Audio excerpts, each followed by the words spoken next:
A busy day for Brooklyn Park fire investigators. You're looking at the aftermath of a fire that investigators believe is the result of arson. Firefighters were called to the scene early Monday morning. Smoke and flames were seen in the building. Reporter Delane Cleveland picks it up from here.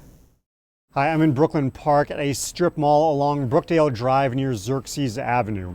Investigators say that sometime after 1 a.m., at least 5 businesses had their doors smashed in and 3 sustained some level of fire damage. Shards of broken glass and plywood in the place of doors greeted employees when they got to work Monday morning. It's just crazy, man. It's like at the end of the day, these are people's businesses. Anthony Winfrey works in this strip mall. His workplace was spared, but the nail salon next door wasn't as fortunate. Investigators say an arsonist broke in and started a fire in this suite, damaging furniture and other equipment in the process. It seems like it was a very fast-moving scene prior to the arrival of the first responders. Brooklyn Park Fire Marshal Dan Cryer is leading the investigation in conjunction with several other agencies. He says the damage could have been worse in the nail salon and the other businesses had it not been for the building's sprinkler system. It helped control that fire, minimize damage, and minimize any spread to the adjacent units that most of them are probably open and operating today. Investigators are still trying to determine who the suspects are, how they started the fires, and their motivation. For the businesses that are still operating, they hope that they won't see any similar incidents during this time when the Twin Cities are on high alert. Everybody say support local businesses, and they say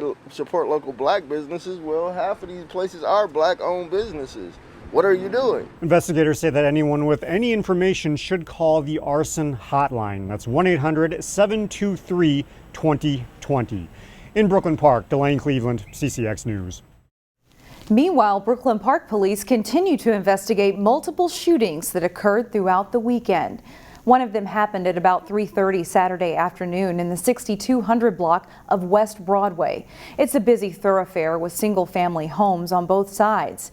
In this incident, police say a man was shot and taken to the hospital for injuries that are not life-threatening.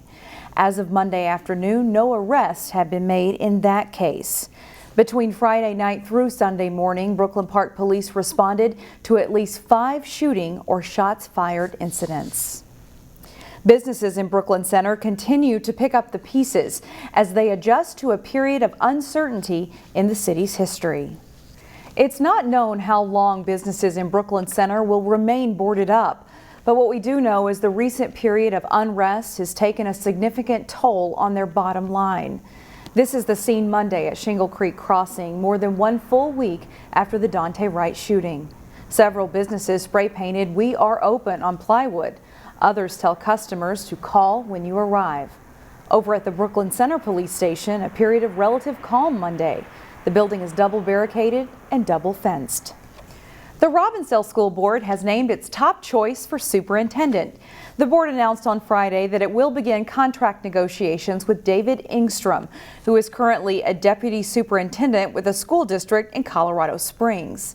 Before his time in Colorado, Engstrom taught business and marketing for 7 years at Champlin Park High School.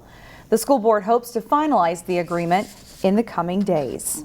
The challenges brought on by the COVID-19 pandemic has brought on plenty of mental stressors. But imagine what it must be like for people with autism. As Pafu Yang reports, the Three Rivers Park District is trying to help by creating connections to nature. From walking trails to canoeing and sightseeing. For years, Three Rivers Park District has served a large part of the West Metro. 1, go! And every year, the audience gets larger thanks to a partnership with Autism Society of Minnesota. The Autism Society is coordinating programs with us where they will call different sites in the Park District, and they have different sessions that they do at different places. Also known as Awesome, the nonprofit serves neurodiverse or individuals on the autism spectrum. Together, Awesome and Three Rivers Park staff will lead a variety of activities. We'll meet up once a month and do a different program, whether it's biking or maple syrup we did last month. We're going to be doing pond study next month. And it also allows for a myriad of different possibilities of how people can experience the same program or the same event. Seth EBERLE, the Silverwood art educator, says this summer the park is offering 8 programs, including painting with beeswax and resin, creating mosaics, and we'll still continue to do fire building and charcoal drawing. EBERLE says classes are limited to 12 people. Fee and sign-up information can be found on the Awesome website. Take into account with all of our programs social distancing and making sure that we sanitize all materials in between uses. Park staff members add that the Awesome program goes beyond nature.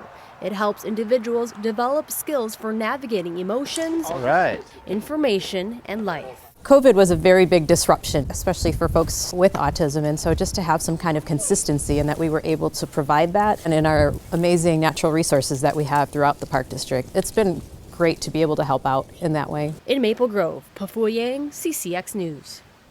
You'll find another sure sign of spring out at Hennepin Technical College. Normally scheduled around Mother's Day weekend, the school's annual plant sale has taken on a different look this year. The sale won't be held in person, but rather online. The online order form goes live on the Hennepin Tech website this week. We've grouped some things into, say for example, instead of buying singles, we've grouped it into buying, a certain amount of plants for containers. Say you have a container on your patio, we have it down to so many plants fit in this box at this price. The popular hanging baskets are ready to go, as are many vegetables and annuals. You can pay for your plants when you pick them up curbside. Appointments for pickups will begin May 6th and they will run through May 14th.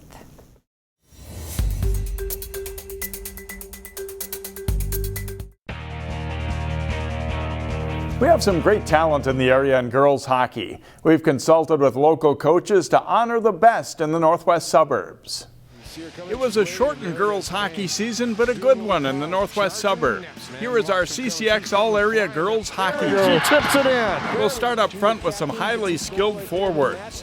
Number 17, Tristana Tater of Maple Grove, wrapped up a great career. An electric player with a good work ethic, Tater had 14 goals and 13 assists for the Crimson. She'll play for the University of Minnesota. Number 24, Gretchen Branton, was an All-State honorable mention pick for Wayzata. Branton led the Trojans in scoring in all 4 of her varsity seasons. Nice pass. What a beautiful feed. She had 20 goals and 13 assists this season and will play for Clarkson University. Number 8, Sadie Lindsay of Brack, finished 6th all-time in scoring in the storied Mustangs program. As a senior, she had 13 goals and 11 assists while earning all-conference and all-state honors. Number 22, Erin Brousseau of Hopkins Park, also finished a great career and a good senior season. The Syracuse recruit led her team in scoring 3 times. This year, Brousseau had 13 goals and 11 assists and earned all Lake Conference honors.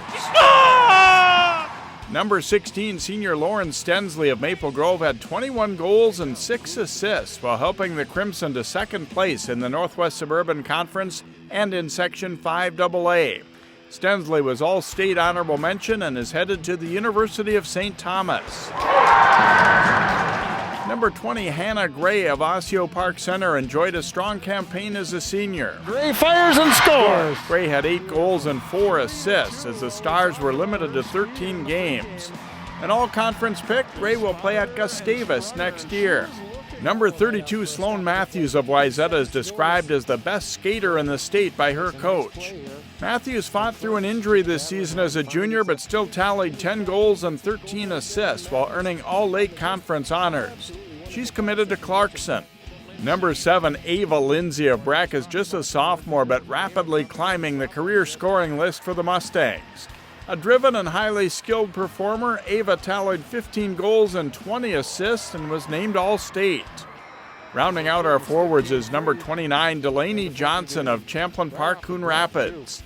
The senior had 7 goals and 6 assists and was an academic All-State pick as well. A good defensive core includes number 17, Emma Peschel of Benilde St. Margaret's. The dynamic junior finished second on the Red Knights in scoring with 8 goals and 9 assists and was an All-State pick. Heschel has committed to Ohio State. A shot away, and she scores! Number 22, Emily Zumwinkle of Breck is another All-State selection. One of the best blue liners ever for the Mustangs, she is second in career scoring among D at her school. Future Gopher Zumwinkle had 7 goals and 9 assists this season. Number 8, Kylie Scott of Champlain Park, Coon Rapids excelled as a sophomore this season. Scott across, great pass and a goal! Scott had 4 goals and 7 assists while earning all-conference honors. She has a lot of Division I interest. Rounding out the defense is number 5, Haley Eikos of Osseo Park Center. Another super sophomore, Eikos tallied 3 goals and 4 assists while earning all-conference honors. That is Eikos will bury it. Our goalies include number 30, Carly Green of Benilde St. Margaret's. An honorable mention All-State pick and Senior Goalie of the Year nominee, Green went 10-4-3 with a 1.09 goals against average, .946 save percentage, and 7 shutouts for the Section 6 AA runner-up Red Knights. She'll play D1 hockey at Sacred Heart. Number 1 junior Annika Lavender had a breakthrough season for Wayzata. Lavender had a 2.14 goals against and 3 shutouts while winning 10 games for the Trojans. It's a special group, the CCX All-Area Girls Hockey Team. To watch the team again and see the honorable mention picks, visit our website, ccxmedia.org.